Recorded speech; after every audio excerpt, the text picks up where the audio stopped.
आज हम बायोलॉजी का 5 मार्क्स वाले बहुत ही ज़रूरी प्रश्न लेके आए हैं जो लगभग 20 से 22 क्वेश्चन हैं।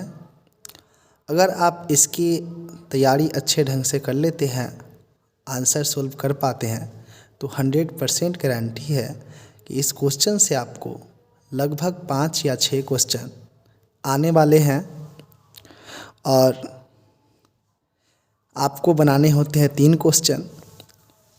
तो पूरी संभावना है कि अगर आप इस क्वेश्चन का बना लेते हैं आंसर सही तरीके से तो आपको वही आसानी से 15 मार्क्स यहाँ से आ सकते हैं।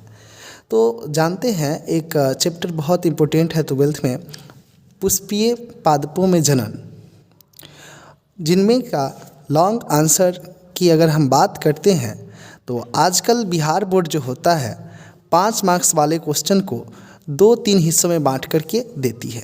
जैसे कुछ क्वेश्चन आपको 3 मार्क्स में देते हैं और बाकी कुछ क्वेश्चन को 2 मार्क्स में देते हैं। दोनों क्वेश्चन मिला करके 5 मार्क्स बन जाता है। तो हम उसी के अकॉर्डिंग कुछ क्वेश्चन बनाए हैं, जिसमें से पहला क्वेश्चन आपका आ सकता है लघु बीजाणु जनन या गुरु बीजाणु जनन का चित्र बनाना हो सकता है। आपको लघु बीजाणु जनन का चित्र बनाना आ जाए या गुरु बीजाणु जनन का चित्र बनाना जाए, जब भी यह क्वेश्चन आएगा तो ये निर्धारित होगा 3 मार्क्स के लिए। बाकी 2 मार्क्स के लिए आपको उसी क्वेश्चन में हो सकता है तो आपको बीजांड का डायग्राम बनाने आ जाए या परागकण का डायग्राम बनाने आ जाए। कुल मिलाकर के आपका ये 5 मार्क्स यहाँ से कंप्लीट हो जाता है। अगर इसी चैप्टर से दूसरा कोई क्वेश्चन अगर बन सकता है तो वह आपका हो सकता है परागण एवं उसके प्रकार की व्याख्या करना आ सकता है, जो कि आपका 3 मार्क्स में पूछा जा सकता है। और बाकी बचे हुए 2 नंबर में जो क्वेश्चन आ सकता है वह आपका बहुभ्रूणता क्या है यह हो सकता है, या असंग जनन से आप क्या समझते हैं, या पार्थिनोकार्पी फल के बारे में आ सकता है। कुल मिलाकर के यहाँ से भी आपका 3 और 2 मिल करके 5 मार्क्स कंप्लीट हो जाता है। तीसरा प्रश्न अगर पूछा जा सकता है तो वो हो सकता है कि आपसे सत्य फल पूछ ले या फिर असत्य फल पूछ ले, और वो आपका 1-1 मार्क्स का आ जाएगा। वही दोहरा निषेचन जो बहुत जरूरी क्वेश्चन है, दोहरा निषेचन का चित्र सहित व्याख्या करना आ सकता है 3 मार्क्स में। दोनों मिलाकर के आपका फिर ये 5 मार्क्स में बन जाता है। तो आपका पुष्पीय पादपों में जनन से यही 5 नंबर वाला क्वेश्चन आने वाले हैं। बात करते हैं, अगला चैप्टर है मानव जनन। इसमें से अगर संभावित प्रश्न होंगे वह हो सकता है कि आपको मादा जनन तंत्र का या फिर नर जनन तंत्र का सचित्र वर्णन करने को आ जाए, जो आपको 3 मार्क्स में आ सकते हैं। दूसरा क्वेश्चन आपका उसी में यह आ सकता है प्रसव के बारे में बताए, दुग्ध स्रावन, स्पर्म या फिर अंडाणु का चित्र बनाने को कह दिया जाए। अगर हम इस चैप्टर का दूसरा क्वेश्चन की बात करते हैं तो वो आपसे शुक्राणु जनन का सचित्र वर्णन करे ये आ सकता है, या फिर अंडाणु जनन का सचित्र वर्णन करे, यह क्वेश्चन आपको देखने को मिल जाएगा 3 मार्क्स में। वही दूसरा इसका जो 2 नंबर के प्रश्न बन जाते हैं उसमें से आपको 2 क्वेश्चन पूछ सकते हैं। आपसे विदलन के बारे में पूछ दिया जाए, या अंतरोपण के बारे में पूछ दिया जाए, या फिर हो ना हो गर्भकाल पूछ ले या अपरा की कार्य पूछ ले। और कुल मिलाकर के यहाँ भी आपका 5 मार्क्स कंप्लीट हो जाता है। तीसरा क्वेश्चन इससे बनते हैं और ये क्वेश्चन पूछा हुआ है मासिक चक्र क्या है, किसी महिला में मासिक चक्र के दौरान हुए विभिन्न परिवर्तन को लिखे, जो बहुत इंपॉर्टेंट क्वेश्चन होता है। अगर चौथे चैप्टर में हम बात करते हैं जनन स्वास्थ्य की, तो यहाँ भी आपका ये पूछा जा सकता है 3 मार्क्स के लिए।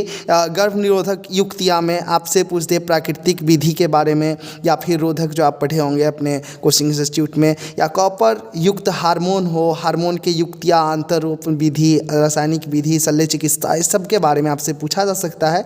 और बचे हुए 2 प्रश्न आपको यहाँ से हो सकता है IVF के बारे में पूछ ले, या टेस्ट ट्यूब बेबी के बारे में पूछ ले, या फिर GIFT हो, GIFT, AI, ICSI, IUT, इन सब के बारे में क्वेश्चन आपको देखने को मिल सकता है। अगला प्रश्न है हमारा वंशागति एवं विविधता का सिद्धांत। इसमें से क्वेश्चन जो बनेंगे मेंडल के नियम से, वह आपसे आ सकता है कि 7 विपर्यायी लक्षण के बारे में बताए, या फिर जो उनका 3 नियम दिया गया है, एक है अपूर्ण प्रभाविता का नियम, सह प्रभाविता का नियम, या संपूर्ण प्रभाविता, या इसी को स्वतंत्र अभिन्न नियम कहते हैं। ये जो है ये क्वेश्चन आपको 3 मार्क्स में पूछे जा सकते हैं। और 2 नंबर के लिए आपका आ सकता है लिंग निर्धारण, ये जिसमें पक्षी के बारे में पूछ दिया जाए, मनुष्य का या टिड्डा के बारे में या फिर फल मक्खी के बारे में। दूसरा इसके चैप्टर से जो प्रश्न बन सकते हैं, अनुवांशिक रोग जो मोस्ट इंपोर्टेंट टॉपिक होता है, आपसे हीमोफीलिया के बारे में पूछ दे, बर्नानता के बारे में पूछ दे, ये आपके 5 मार्क्स में ही क्वेश्चन आएंगे। या सिकल सेल एनीमिया हो, down syndrome, Turner syndrome, Klinefelter syndrome, ये रोग के बारे में आपसे हो ना हो पूछा जाएगा। और ये प्रश्न पूछे भी गए हैं आज तक। और अगर हम अगले चैप्टर की बात करते हैं, वंशागति का आणविक आधार, इससे जो चैप्टर से जो प्रश्न बनने की संभावना है वो आपको आ सकते हैं डीएनए की संरचना का सचित्र वर्णन करें, जो आपको 5 मार्क्स में देखने को मिलेगा। जी हाँ, अगर आप इसको कंप्लीट करते हैं तो पूरे के पूरे 5 मार्क्स मिलेंगे।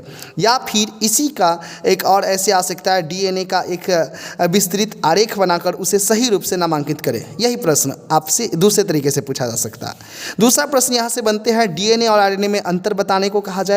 और इसी के साथ एक और प्रश्न आपको ऐड कर देगा, हो सके आपके ट्रांसक्रिप्शन किसे कहते हैं या फिर ट्रांसलेशन किसे कहते हैं, जिनको हम लोग रूपांतरण या अनुवादन कहते हैं, ये प्रश्न आएगा। अगला बात करते हैं, तीसरा प्रश्न है, डीएनए फिंगरप्रिंटिंग के सिद्धांत या तकनीक की विवेचना करे आ सकते हैं। दूसरा क्वेश्चन उसी में जो बनेंगे, डीएनए फिंगरप्रिंटिंग के क्या उपयोग होते हैं। इसी प्रकार से चौथा प्रश्न है, पुनर्योगज डीएनए, जिनको हम लोग रिकम्बिनेंट डीएनए कहते हैं, यह तकनीक क्या है। और इसी के साथ अगला प्रश्न आ सकता है, रिकम्बिनेंट डीएनए से में आवश्यक होने वाले विभिन्न तकनीकी साधनों को बताएं। अगला आपका मानव स्वास्थ्य एवं रोग से क्वेश्चन पूछे जा सकते हैं। जैसे आपसे ये रोग कुछ है जो इम्पोर्टेंट है, जैसे कि आपसे एड्स के बारे में पूछते, एड्स क्या है, उनके लक्षण, उनके बचाव, ऐसे करके प्रश्न बन सकते हैं। या फिर कैंसर रोग के बारे में, टीबी के बारे में, मलेरिया, हैजा, ये जब भी आएंगे 5 मार्क्स में आ सकते हैं। या फिर दूसरा प्रश्न इस चैप्टर से बनते हैं, टीकाकरण एवं प्रतिरक्षीकरण से आप क्या समझते हैं। बात करते हैं हम लोग अगले चैप्टर, खाद्य उत्पादन में वृद्धि की कार्यनीति। इनसे आपको जब भी क्वेश्चन आएंगे 5 मार्क्स में, वो आपको पशुपालन पे टिप्पणी लिखे, इस टाइप से आ सकते हैं। या फिर मछली पालन के बारे में बताएं, मधुमक्खी पालन, ये तीनों में से कोई भी एक आपसे पूछा जा सकता है। वही दूसरे प्रश्न इस चैप्टर से जो बनेंगे वो आपसे आ सकते हैं, उत्तक संवर्धन किसे कहते हैं, यह 3 मार्क्स में पूछे जा सकते हैं। और इसी के साथ जो क्वेश्चन ऐड मिलेगा आपको व्याख्या करने वाला, वो आपको हो सकता है एकल कोशिकीय प्रोटीन हो, जो 2 मार्क्स में आ जाए, या फिर पीड़क प्रतिरोधी पौधा हो, या फिर अनुवांशिक रूपांतरित जीव के बारे में पूछ दिया जाएगा। बात करते हैं हम लोग अगले चैप्टर, जैव प्रौद्योगिकी एवं उसके उपयोग, जहां से अब तक कई बार क्वेश्चन आ चुका है 5 नंबर का। जैसे पहला क्वेश्चन इसमें बन सकता है, जैव प्रौद्योगिकी से आप क्या समझते हैं, इनमें सूक्ष्म जीवों के महत्व का वर्णन करें। ये आपका 5 मार्क्स में देखने को मिलेंगे। दूसरा प्रश्न इससे बन सकते हैं, इन पर टिप्पणी लिखे, कह दिया जाएगा और आपसे पूछ दिया जाएगा, अनुवांशिक रूपांतरित फसल क्या है, अनुवांशिक इंजीनियरिंग क्या है, ये प्रश्न आपसे पूछे जा सकते हैं। बात करते हैं आपके चैप्टर की आपके क्लास के अंतिम चैप्टर, पारितंत्र। इससे क्वेश्चन बहुत सारा पूछा गया है, जिनमें से पहला है, पारिस्थितिकी की संरचना तथा इसके घटकों के बारे में वर्णन करें। ये प्रश्न आपसे पूछे जा सकते हैं बच्चों। बात करते हैं हम लोग दूसरे प्रश्न, कृत्रिम पारितंत्र किसे कहते हैं, 2 मार्क्स में आ सकते हैं ये आपका। और इसी के साथ जुड़ा हुआ क्वेश्चन आपको मिल सकते हैं, पवित्र उपवन क्या है, यह कहाँ पाए जाते हैं। और अगला प्रश्न आपका बन सकता है कि खाद्य जाल हो या फिर आहार श्रृंखला क्या है, ये आपको देखने को मिलेंगे 2 मार्क्स में। और वन क्षेत्र के आहार श्रृंखला को दर्शाए, ये आपको 3 मार्क्स वाले प्रश्न बन सकते हैं। और तीसरा है, जलीय पारिस्थितिकी तंत्र के आहार श्रृंखला बताइए। और इतना ही क्वेश्चन को आप तैयारी करेंगे तो आपका मार्क्स अच्छा से जरूर आएगा। अगर यह वीडियो आपके यूजफुल लगे तो आप हमारे चैनल को सब्सक्राइब करिए, सपोर्ट कीजिए, लाइक कीजिए और शेयर कीजिए। अगर कुछ कमी दिखे तो कमेंट कीजिए। धन्यवाद।